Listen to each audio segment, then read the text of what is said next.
Halo semuanya, aku Cynthia. Kalau kalian lagi berencana beli iPad 11 atau yang disebut juga dengan iPad A16, tahan dulu beberapa menit. Karena di video ini, aku bakal bahas hal-hal yang menurut aku wajib banget kalian tahu sebelum memutuskan untuk membeli. Aku nggak akan cuma bacain spesifikasi yang bisa kalian lihat di website Apple. Aku akan bahas berdasarkan penggunaanku sehari-hari selama setahun lebih. Mulai dari kelebihannya, kekurangannya, sampai siapa sih yang sebenarnya cocok untuk membeli iPad ini.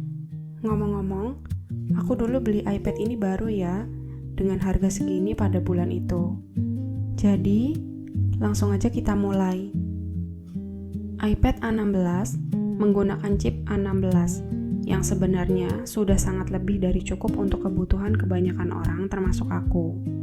Buka banyak aplikasi, edit video, edit foto, main game, sampai multitasking semuanya terasa lancar. Kalau kalian hanya menggunakan iPad untuk kuliah, bekerja, browsing, streaming, atau sesekali editing, performanya benar-benar masih sangat berlebihan. Bahkan menurutku, sebelum chip ini terasa lambat, kemungkinan besar baterainya dulu yang akan menurun performanya. Punyaku ini selama setahun lebih, baterai health-nya sudah turun di angka 98%. Jadi dari sisi performa, menurutku ini adalah salah satu nilai jual terbesar iPad A16 ini. Tapi ada satu hal yang mungkin akan mengejutkan sebagian orang. Layarnya masih menggunakan refresh rate 60Hz. Kalau kalian sebelumnya menggunakan HP Android dengan layar 90 atau bahkan 120Hz, mungkin saat pertama kali menggunakan iPad A16, kalian akan merasa animasinya tidak semulus yang dibayangkan. Apakah ini mengganggu? Kalau belum pernah menggunakan layar high refresh rate, kemungkinan besar tidak akan terasa. Tapi kalau kalian sudah terbiasa dengan 120Hz tiap hari, pasti akan menyadari perbedaannya. Untungnya, respon seutuhnya tetap cepat dan pengalaman menggunakan iPad secara keseluruhan ini masih terasa nyaman. Walaupun masih 60Hz, kualitas warna layarnya tetap bagus kok. Menonton YouTube, Netflix, membaca e-book, ataupun browsing semuanya tetap aman. Ukurannya juga pas, tidak terlalu kecil untuk bekerja, dan tidak terlalu besar untuk dibawa kemana-mana. Speaker stereo yang dimiliki iPad ini juga cukup memuaskan. Kalau menurutku, semua speaker produk Apple memang keseluruhannya bagus sih. Kalau kalian sering menonton film atau mendengarkan musik tanpa earphone, kualitas suaranya sudah lebih dari cukup. Kualitas baterainya benar-benar bisa diandalkan.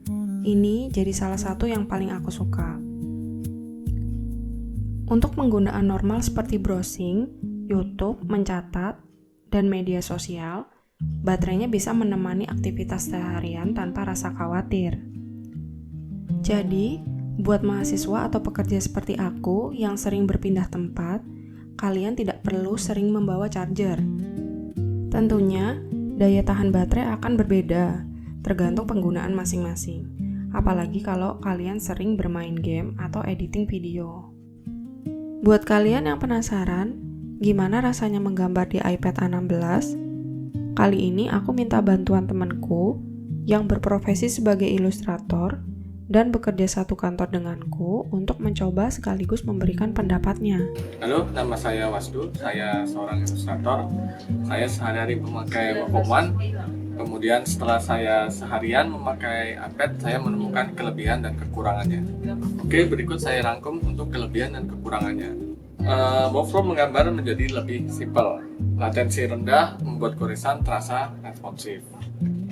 Tidak perlu menghubungkan perangkat komputer dengan kabel, bisa langsung buka aplikasi secara cepat tentunya.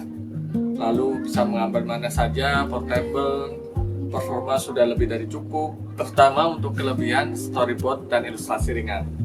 Oke, kemudian kekurangannya. Feel layarnya lebih licin dibandingkan dengan Wacom, sehingga kurang memberikan sensasi seperti menggambar di atas kertas.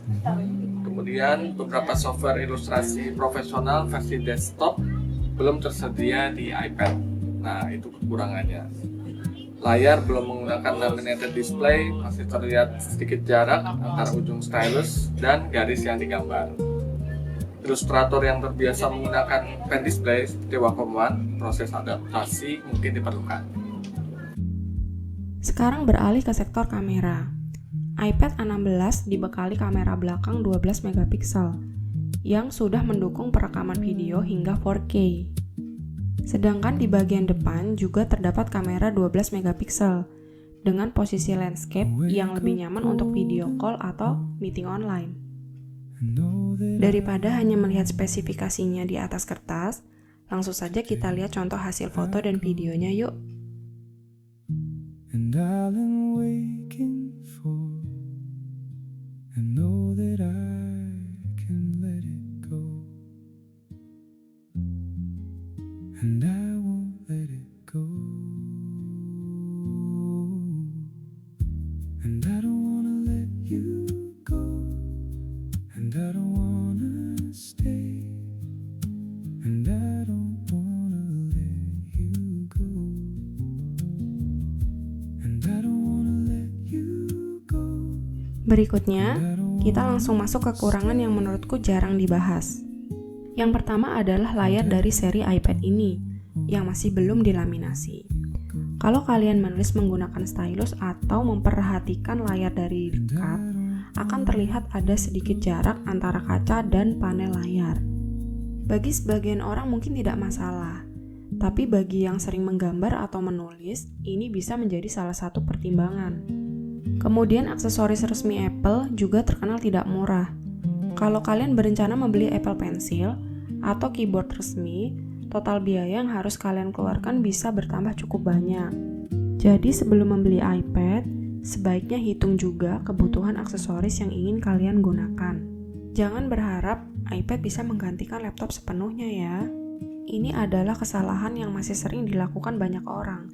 Karena melihat performanya yang sangat kencang, banyak yang berpikir iPad bisa menggantikan laptop. Padahal yang menjadi batasannya bukan chipnya, melainkan sistem operasinya. Untuk editing ringan, membuat presentasi, mencatat, meeting online, semuanya sangat nyaman. Tetapi kalau pekerjaan kalian membutuhkan software tertentu yang hanya tersedia di Windows atau macOS, tentu iPad belum bisa menggantikannya. Jadi pastikan kebutuhan kalian memang sesuai dengan kemampuan iPad OS. Kalau dibandingkan dengan laptop Windows, menurutku kekurangan iPad yang paling terasa ada di fleksibilitas sistem operasinya. Pengelolaan file memang sudah jauh lebih baik, tapi masih belum sebebas Windows untuk mengatur folder atau memindahkan file dalam jumlah yang besar.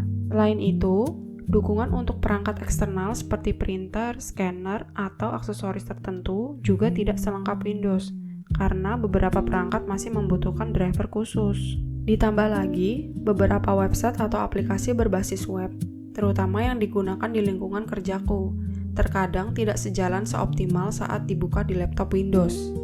Namun untuk editing data ringan, membuat laporan sederhana, atau mengecek file Excel saat berpergian, iPad ini masih bisa diandalkan. Lalu, jadi siapa yang cocok membeli iPad A16?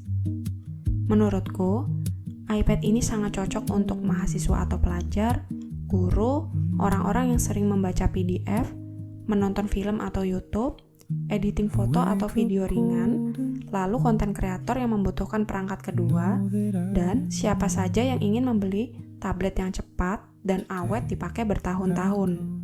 Kalau kebutuhan kalian seperti itu, menurutku iPad A16 adalah pilihan yang sangat masuk akal. Lalu, siapa yang sebaiknya tidak membeli? Kalau kalian mencari yang 120Hz, mungkin lebih baik mempertimbangkan seri lain. Kalau kalian membutuhkan laptop untuk pekerjaan yang profesional setiap hari, iPad juga belum tentu menjadi pilihan yang terbaik. Kalau kalian memiliki iPad yang masih baru dan performanya masih memenuhi kebutuhan, menurutku tidak perlu terburu-buru upgrade. Jadi, apakah iPad A16 layak dibeli? Menurutku iya. Bahkan untuk sebagian besar orang, iPad A16 sudah lebih dari cukup. Performanya cepat, baterainya awet, layarnya yang nyaman. Ekosistem Apple juga menjadi nilai tambah yang membuat pengalaman penggunaan semakin menyenangkan. Tetapi, tetap ada beberapa kekurangan yang harus kalian ketahui sebelum membeli. Jangan hanya melihat chip A16 atau desainnya saja. Pastikan juga perangkat ini benar-benar sesuai dengan kebutuhan kalian. Contoh simpelnya seperti aku. Dulu aku pengen banget beli iPad ini agar lebih produktif. Di otak mikir pasti perlu kok. Ayo beli, nanti kita kerja jadi lebih enak dan cepat. Tapi kenyataannya, hampir 80% iPad ini aku pakai buat nonton dan main game saja. Ya, ini semacam impulsive buying. Meskipun kadang aku juga pakai buat kerja, tetapi memang tidak sesuai plan awalku. Kalau menurut kalian ada yang lain yang belum sempat aku bahas, tulis di kolom komentar ya. Siapa tahu aku akan bahas di video berikutnya. Aku Cynthia, sampai jumpa di video berikutnya. Terima kasih ya yang sudah menonton.